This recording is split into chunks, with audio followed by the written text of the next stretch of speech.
Hi, this is Christopher and Sister Barbara. We're doing an exorcism team discussion, and this is going to be part 5 of worry and depression. Let's get started. All right, at this time, we're going to transition into talking about depression. Depression. Now the definition for this is a mood disorder. I have to laugh because they had this like really like intellectual definition. I said, let me find something that people would understand, because I'm not trying to be a professor of depression, you know what I'm saying, and have these intellectual words that I don't even know what I'm saying. So anyway, when I was looking it up, it said this is an easier version. So I like this version. It says depression is a mood disorder that causes a persistent feeling of sadness. Okay, I like that. It's plain and simple. Symptoms of depression are sadness, loss of interest, loss of noticed changes in your sleep, appetite, energy levels, and then you have some mental, it can go into mental health issues. Okay, so these are like symptoms of depression. So when you start seeing somebody, maybe yourself, or somebody's noticed some difference in you, you're too sad all the time. We go through things and we work our way out of it, but this is just constant sadness, loss of interest. When they start grouping them together, and you have changes in your sleep, your appetite, your energy levels, you start grouping all of that together, then you see there's something going on here that needs to be addressed. And there's some other ones too. You have unexplainable pain, inability to concentrate, too much or too little sleep, change of appetite, and moodiness, instability. So those are some things that in my research are symptoms of depression. And so you might be listening and just keep an ear for just to have that in the back of your mind about maybe some people you could help, or maybe there's one or two. Now I wouldn't say everybody that has too much or too little sleep is depressed. Some people just love to sleep, and I love to sleep, but I have to get up. So I'm not depressed. I just like to rest especially when I have a busy day. So, but I mean, you just can't, what I'm saying is you can't pull something right out of the air and say, oh, okay, they're depressed. No, it could be a combination of things. Some of the causes of depression is family history, and there's your generational curses, illness and health issues, medication and drugs, or just your personality. So those can be causes. And this generational curse thing, it's overlooked too much, because we all have things that were passed down in our generations, and we have to look into our ancestors and find out, why was Uncle Joe like this, and why was Aunt Mary like that, and then you find out. And so that way you could break that curse off your life and stop it right then and there, and stop it from affecting you and the generations after you. Take, for example, I knew that my mother and grandmother had breast cancer. They had diabetes. And of course, when you go to the doctor, they ask you, well, you have a history, this and that. I said, my mother and my grandmother had it, but I'm not getting it. I stopped them right there, because I'm not receiving it. And that's good that you said that, because a lot of people just, oh, My grandmother, my grandfather had this. I have to have it. They don't. Yeah, They don't. no, they don't, you don't have to have it. Um, You know, the I've watched, reason why those things get exposed in your bloodline in your generation is so that you learn how to fight it and you stop it from going any further in your bloodline.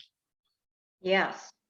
So like, this the generational curse, no matter what it is.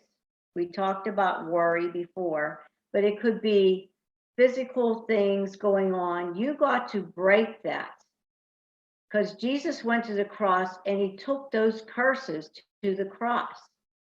Breast cancer is sitting up there at the cross. Diabetes is up there at the cross. High blood pressure, alcoholism, addictions, everything. Those it's important that you learn what your ancestors, what was being down the line, and you can stop it.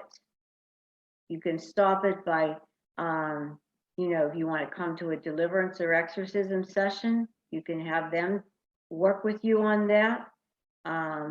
And also too, you can just pray with somebody or just talk to the Lord and just say, look, I break that. And you can't, this is another thing. When you go to the doctors or you go wherever you go for help in medical field or some other avenue where you need to go get some advice, counsel, whatever, they ask you these background questions. And you can't, you can't just sit there and say, well, they know better. And so since they asked me that, I'm going to get it. No, you don't need it. God doesn't want you to have it. I don't know why I'm on this generational curse thing, but there's just some of you need to know that. You don't have to have the curse that's going in your generational line, whatever it is. You really don't. So also too, it says 40% of the population really has a genetic link to depression. So depression could be running in your generational line. You have to break that. You don't have to accept it, is what we're saying. Depression can also be caused by unresolved issues. When you have unresolved issues, and doesn't mean automatically you start taking medicine for it or whatever. And like I said, I'm not against medicine, but find out how to resolve it. And sometimes it's resolvable by just talking to somebody. Sometimes maybe I had a family member that's going through a situation. I try to talk to them and they say, you know what, I really need to talk to a therapist. I just need to understand this situation. It's kind of still unresolved. And that's okay, because God can work through their knowledge to give you an aha moment. Oh, wait a minute, that's what's going on. Yes.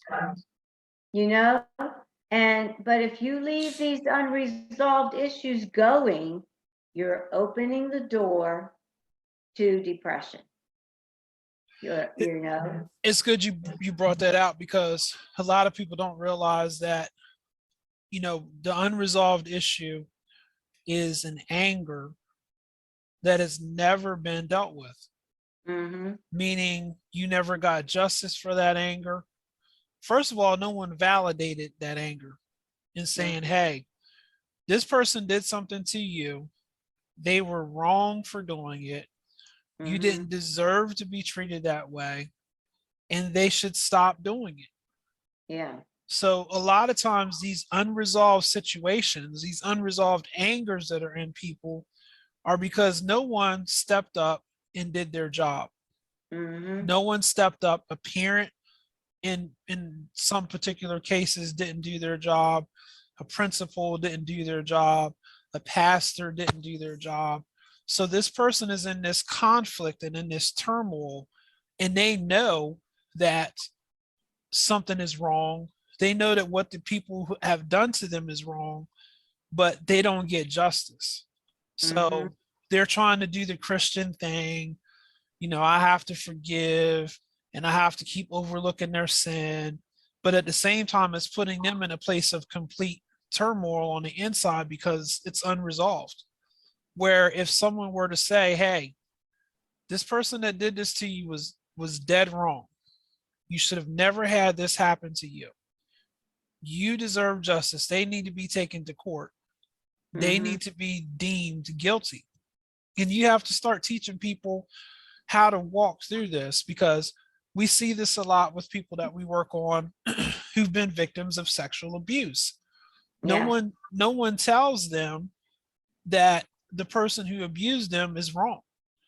They Yeah. internalize that um, abuse, and they find some reason to make it their fault, and it's not. Yeah. So, Yeah. going back to these unresolved issues, how many people have issues that happened to them when they were children, Yeah. and they've made it their problem. They've made it their issue when it really wasn't. So Yeah. internally, they're angry about this, and they Mhm. never get any resolution. They never get an end to that situation. It never stops. They're always under the gun. They're always under the pressures that come from that unresolved anger. Yeah. And then that's the open door. And then the enemy just says, okay, I'm going to take us further because I want to destroy you. So, yeah. Um, so these unresolved issues can be any, like Christopher said, it could be the anger, it could be situations, but and what we're talking today about is depression, but unresolved issues have to be resolved. Because when you put a closure to something, it's done. Okay, maybe I don't like what happened to me, but okay. And in the end, when you truly forgive that person, then you start having compassion for them because they really can't help themselves. But you can't forgive until you properly place the blame. Yes. When you properly place the blame, person A hurt me. Mm-hmm. Person A was evil. Yeah. They were evil. What they did was absolutely evil. We get forgiveness wrong because we say person A didn't do anything to me at all. It didn't hurt. It didn't hurt my feelings. I wasn't offended. I'm good. You know, nothing happened. Nothing happened. And forgiveness is not denial. That's it. It's not denial. And this is where we in the church get it wrong, because we teach people to deny that those things happen when really we should say, hey, yeah, this happened. So Mm-hmm. to stop this cycle of anger, to stop this cycle of unresolved anger, to get yourself out of the depression, you Yeah. have to start telling yourself, I'm okay. Yeah. We want to thank you for tuning in to the Lighthouse Church, Inc. Exorcism Team discussion. We hope that you're getting a lot out of the teachings. You can always reach out to us through exorcism@lighthousechurchinc.org for any questions or comments or things that you would like for us to teach on. You also can check out our social media pages, Facebook, LinkedIn, and YouTube. There you are going to find many, many teachings that will help you grow and help you to stay set free, but also help you to become the exorcism minister that God is calling you forth to be. Thank you, and God bless.